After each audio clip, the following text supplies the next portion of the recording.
నమస్తే. తెలంగాణ రాష్ట్రంలో అటు మున్సిపల్ కార్పొరేషన్ కావచ్చు, మున్సిపాలిటీ ఎన్నికల నగర అయితే మోగింది.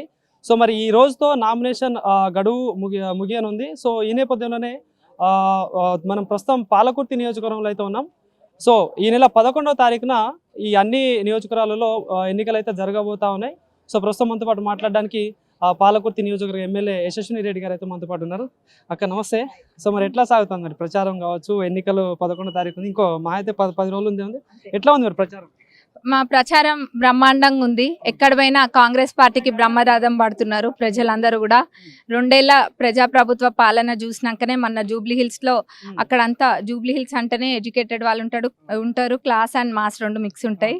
అక్కడ ఎట్లాంటి తీర్పు ఇచ్చిండ్రో మీరు అందరు కూడా చూసిండ్రు. కాంగ్రెస్ జెండా ఎగరేయడం జరిగింది జూబ్లీ హిల్స్ లో.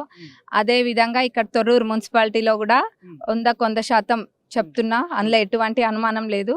ఎగరబోయేది కాంగ్రెస్ జెండానే. మున్సిపాలిటీ సీట్ కైవసం చేసుకునేది కూడా మేమే. మరి 16 మంది, మొత్తం 16 వార్డులు ఉన్నాయి, 16 మంది కౌన్సిలర్లు. ఇందులో ఇక్కడ మా క్యాండిడేట్స్ కూడా ఒక 3-4 ఇక్కడనే ఉన్నారు. వీళ్ళందరూ కూడా మంచి మెజారిటీ తోటి గెలవబోతున్నారు. ఎందుకంటే తొర్రూరు పట్టణంలో ఇంతకు ముందున్న వాతావరణానికి ఇప్పటికీ కూడా చాలా తేడా ఉంది. బిజినెస్లే కానివ్వండి, ఏవైనా ఒక ప్రశాంతమైన వాతావరణం కూర్చోడం జరిగింది. మరి అందరూ ప్రజలు కూడా గమనిస్తున్నారు. గతంలో ఉన్న వాళ్ళు ఒక CMRF చెక్ కావాలన్నా, కళ్యాణ్ లక్ష్మి కావాలన్నా, ఇట్లాంటి వాటికి కూడా ఇబ్బంది పెట్టిన సందర్భాలు ఎన్నో ఉన్నాయి. కానీ మేము పార్టీలకు అతీతంగా ఎవరైతే అర్హులో ఆ విధంగా చూసి ఇవ్వడం జరుగుతుంది. ప్రధానంగా మున్సిపాలిటీ అనేసరికి మనకి CC రోడ్లు కావచ్చు, డ్రైనేజ్ వ్యవస్థ, వాటరు, కరెంట్, ఇవే ప్రధాన సమస్యలు ఉంటాయి ప్రజలకి. సో మరి వెళ్తూ ఉంటాయి ప్రజల్లోకి. ఇప్పుడు మీరు గవర్నమెంట్ వచ్చి 2 years అవుతా ఉంటుంది. సో అంటే ఇంతకుముందు ప్రభుత్వం అభివృద్ధి చేసినాం అంటే వాటర్ సో అండ్ సో చెప్పుకుంటూ వచ్చారు. సో మరి అభివృద్ధి అనేది కనిపిస్తూ ఉందా ఇప్పుడు మరి ప్రజల్లోకి వెళ్తూ ఉంటాయి? ఇప్పుడు అభివృద్ధి అంటే మొత్తము ఈ 2 years పీరియడ్లో 20 crores వచ్చినాయి మనకి. TUFIDC కింద 20 కోట్లు వచ్చినాయి. అందులో 5 కోట్లు ఏదైతే ఉందో mini tank bund, Thorrur mini tank బండ్కి కేటాయించడం జరిగింది. బిఫోర్ ఎమ్మెల్యే ఎలక్షన్స్ మాట ఇచ్చినాం ప్రజలకి, ఏంటంటే మినీ ట్యాంక్ బండ్ తప్పకుండా పూర్తి చేస్తామని. అన్న విధంగా అక్కడ పనులు కూడా ఆల్రెడీ ప్రారంభమైనాయి. మన బతుకమ్మ అప్పుడు కూడా చాలామంది ప్రజలు అక్కడికి వెళ్ళి చూసిండ్రు. చూడడానికి ఒక ఆకారం ఉంది. ఇప్పుడు దాన్ని పూర్తి స్థాయిలో పూర్తి చేసి ఇంకా అవసరమైతే ఎక్కువ నిధులు పెట్టైనా చేపిస్తాము. వర్క్స్ విషయానికి వస్తే కొన్ని చోట్ల వర్క్స్, కొన్ని రోడ్లు చేసేది ఉంది. వాస్తవంగా చెప్పాలంటే అది కూడా ఒక 20-30 సార్లు తిరిగి మరీ ప్రత్యేకంగా జీవో తీసుకొని వచ్చి గౌరవ ముఖ్యమంత్రి గారి సహకారంతో 9.5 కోట్లతోటి జీవో తీసుకొని వచ్చినాం. అది ఆ కాంట్రాక్టర్ గారు మరి వాళ్ళ ప్రాబ్లం ఏందో తెలియదు, వారెవరో ఇక్కడ అందరికీ తెలుసు, నేను చెప్తే బాగుండదు. కానీ రేపు మాపు అని చెప్పి కాలం గడపడం అనమాట. అంత ప్రత్యేకంగా జీవో తీసుకొచ్చినా కానీ ఈరోజు చేస్తాం, రేపు చేస్తామని. ఎలక్షన్స్ కూడా వచ్చేసినాయి కానీ ఇంకా వర్క్ స్టార్ట్ చేయలేదు.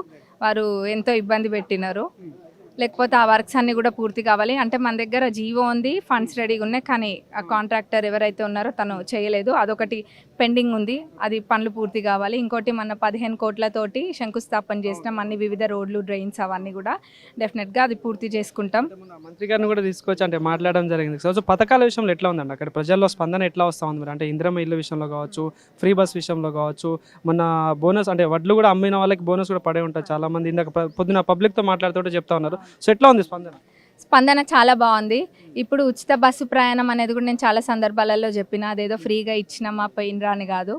తెలంగాణ నలుమూలల్లో ప్రతి ఆడబిడ్డలకు కూడా ఏ ఆపద వచ్చినా కానీ ఎక్కడికైనా వెళ్ళి చెప్పుకోవచ్చు అన్న ధైర్యాన్ని, భరోసాని కల్పించిన ప్రభుత్వం మన ప్రభుత్వము. అదేవిధంగా ప్రతి ఇంట్లో ఫస్ట్ ఇంటి నుంచి మొదలు పెడదాము. ఇల్లు వస్తుంది, ఇంద్రమ్మ ఇల్లు అంటే అది ఆ ఇంటి మహాలక్ష్మి పేరు మీదనే వస్తుంది. అందులో 200 యూనిట్ల కరెంటు కూడా ఫ్రీ. చాలామంది చాలా సందర్భాలలో డబ్బులు లేక కరెంటు బిల్లు కట్టకుండా ఇబ్బంది పడే వాళ్ళు ఉంటారు. వాళ్ళందరికీ కూడా ఈ 200 యూనిట్ల కరెంటు పథకం ఎంతో ఉపయోగపడుతుంది. అట్లనే 500 బోనస్సే కావచ్చు, ఇంకా వేరే చాలా ఉన్నాయి. మహిళలకైతే పెద్ద పిట్ట వేయడం జరిగింది, వడ్డీ లేని రుణాలు ఎన్నో వస్తున్నాయి. ఇలా చెప్పుకుంటూ పోతే చాలా ఉన్నాయి. ఇవన్నీ పథకాలు కూడా చాలా సానుకూలంగా ఉన్నాయి. ప్రజలందరూ కూడా వీటికి ఎంతో ఆదరణ ఉంది. తప్పకుండా ఇక్కడ గెలవబోయేదైతే కాంగ్రెస్ పార్టీనే, ఇంకొక ఆలోచన లేదు. 16 మీదే అంటారా? 16కి 16 మాదే, అందులో డౌటే లేదు. మా వాళ్ళందరూ మళ్ళా రిజల్ట్ వచ్చినాక 13వ తారీఖు తర్వాత విజయోత్సవ ర్యాలీలో కనిపిస్తాం 16 మందితోటి.